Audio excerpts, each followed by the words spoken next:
Welcome back, everybody. Ready for another deep dive? Today we are looking into something that might surprise you. We are talking about the connection between how our brains process visual information. Right. It's schizophrenia. Yeah, schizophrenia. You guys sent in some seriously fascinating research about contrast sensitivity, which is basically your ability to tell the difference between subtle differences in light and dark. And you know what? Scientists are finding that people with schizophrenia often have a harder time with this than people who don't. So the big question is, why? And could this be like a game changer for how we diagnose and understand this incredibly complex disorder? So we will be looking at a news piece today from Neuroscience News, which summarizes a pretty massive study published in Schizophrenia Bulletin. And get this, they actually analyzed over 600 other studies for this one.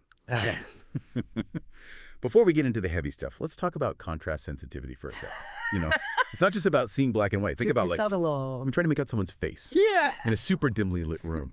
Or trying to read text that's really faded. That's your contrast sensitivity, hard at work. It's way more important than you might think.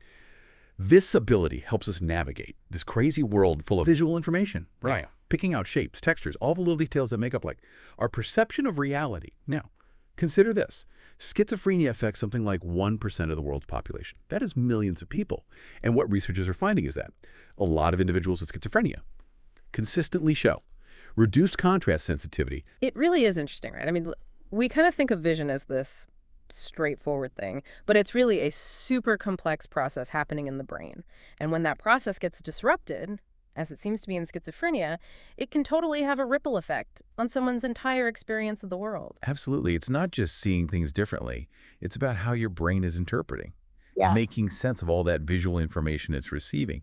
So one of the things the study looks at is this potential link between reduced contrast sensitivity and a neurotransmitter called glutamate. Now, I think most people have heard of neurotransmitters, but they are like the unsung heroes of our brains. Yes. They're the messengers that allow different parts of our brain to communicate with each other. And glutamate is really important for them. All kinds of brain functions like learning, memory, sensory perception. Exactly. So when it comes to contrast sensitivity, researchers think that reduced glutamate levels might lead to lower activity in the brain areas that are responsible for processing visual contrast. It's like this chain reaction. Yeah. And we are just now starting to untangle all the links. And, to add even more complexity here, glutamate doesn't just act in one uniform way. There are different types of glutamate receptors. You can kind of think of them like specialized docking stations in the brain. And each receptor subtype plays a slightly different role. Some might be more involved in contrast sensitivity than others. And that's something scientists are still figuring out. It's so cool how something we consider basic, like our vision, is tied to all these crazy complex networks in our brains. Okay, so let's connect this back to schizophrenia for a second. If reduced contrast sensitivity is linked to glutamate dysfunction, could this lead to new, more targeted therapies? Well, it's definitely a promising avenue to explore. Imagine being able to Totally. tailor treatments based on an individual specific neurochemical profile. It's like personalized medicine. But for your mental health. That's amazing. That could potentially change how we approach schizophrenia treatment. But of course, Yeah. there's still so much we're learning. Right. And it is important to remember that this research is exciting, but it's still early. We need more studies to confirm these findings and to really tease out the complexities of how all these factors interact. For example, the researchers point out that we need to figure out how antipsychotic medications, which are commonly used to treat schizophrenia, might affect contrast sensitivity. It's a little bit of a chicken and egg situation. Do the medications cause the changes, or is it the underlying condition itself? And then there's the whole issue of attentional lapses, which are pretty common in schizophrenia. How do we know those aren't part of the problem? How do we separate those from actual problems with contrast processing? Exactly. Untangling all of those threads is going to be key moving forward. Okay, this is where it gets really cool. The article even brings up the possibility of contrast sensitivity tests becoming a tool for early diagnosis of schizophrenia. Just imagine a simple vision test, maybe even given at schools or as part of a normal checkup.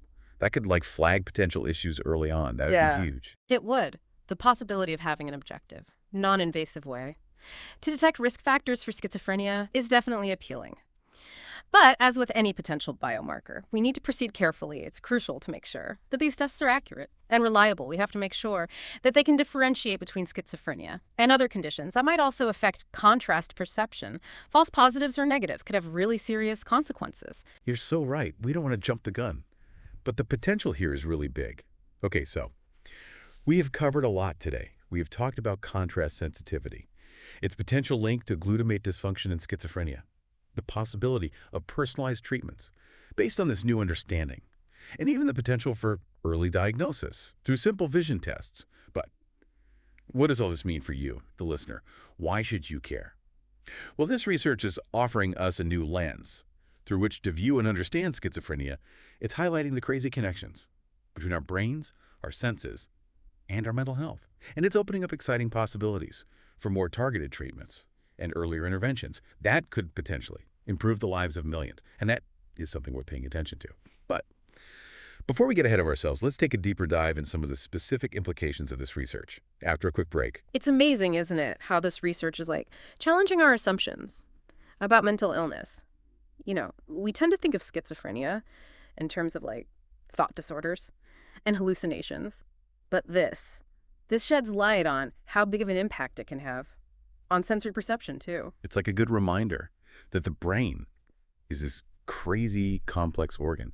And when something goes wrong in one area, it can have like these cascading effects throughout the whole system. It really shows us that we need a holistic approach to understanding and treating mental health conditions.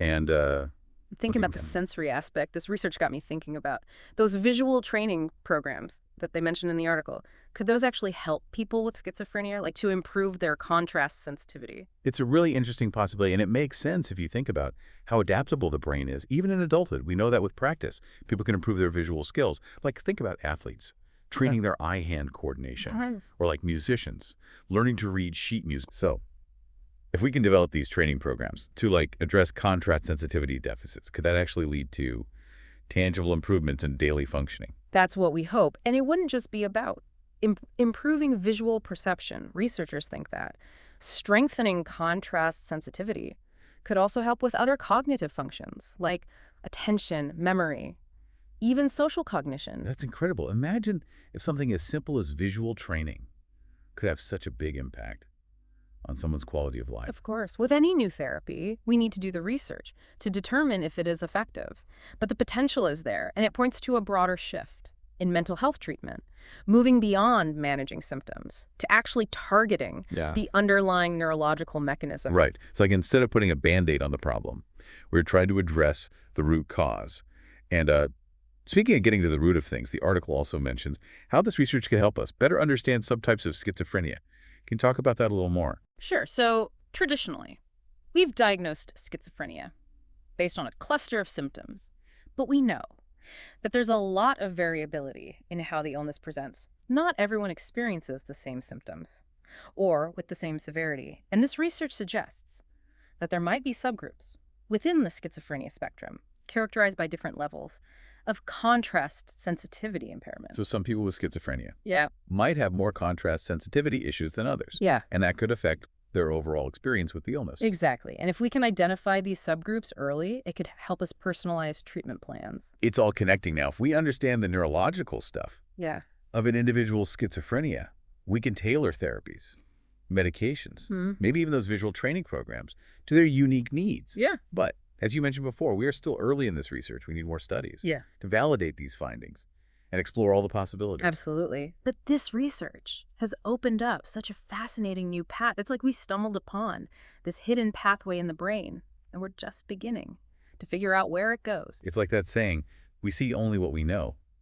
It seems like the more we learn about the brain, the more we realize how much we still don't know. That's the great thing about science. It's a never-ending process of discovery, refinement, and pushing the boundaries of what we understand. And this discovery, this link between visual contrast and schizophrenia, it feels like it's challenging us to look beyond the surface, to think about the ways our senses shape our reality. And to appreciate the incredible diversity of human experience, even with mental illness. It's pretty profound when you think about it that way. But before we get too philosophical, let's talk about the practical stuff again. One of the most exciting parts of this research is the potential for early diagnosis, right? Being able to identify people who might be at risk for schizophrenia before the illness fully shows up. Right. Early intervention is so important in mental health. The earlier we can find issues and provide support, the better the chances are of improving long-term outcomes. So if those contrast sensitivity tests turn out to be reliable, we could maybe add them to routine screenings, maybe even in schools or during regular checkups. It's a good idea. But we have to think about the ethics. We need to make sure these tests are used responsibly and don't lead to stigma or discrimination. You're right. We need to balance early detection with respecting individual rights and privacy. It's a tough but really important conversation to have. Okay, so as we wrap up this part, I think it's obvious that this research is a big deal. It's giving us a new perspective on schizophrenia. It's showing us the connection between our senses, our brains, and our mental well-being. And it's making us ask new questions about personalized treatments, early diagnoses, and even the nature of consciousness. But let's save those big thoughts for our last segment. We will be right back to wrap things up and leave you with some final thoughts.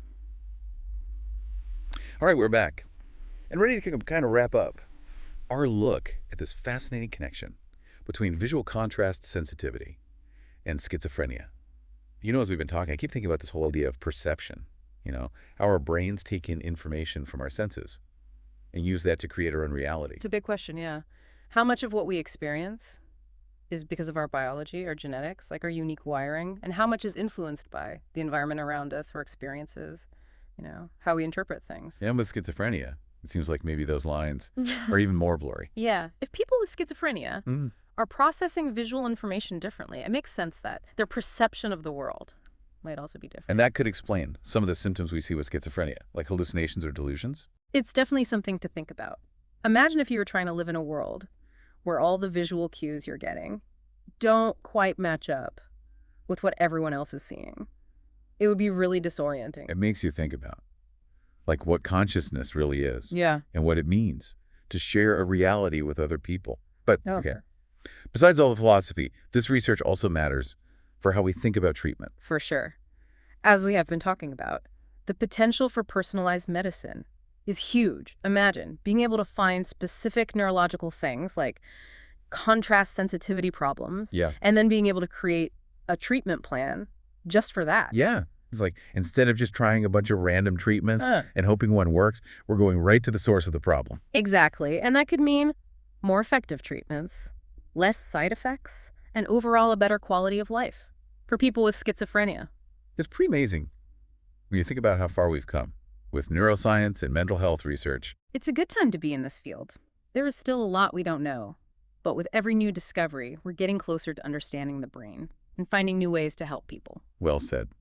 And I think one of the most important things we've learned today is that we need to stay curious, keep asking questions, and not be afraid to rethink what we thought we knew.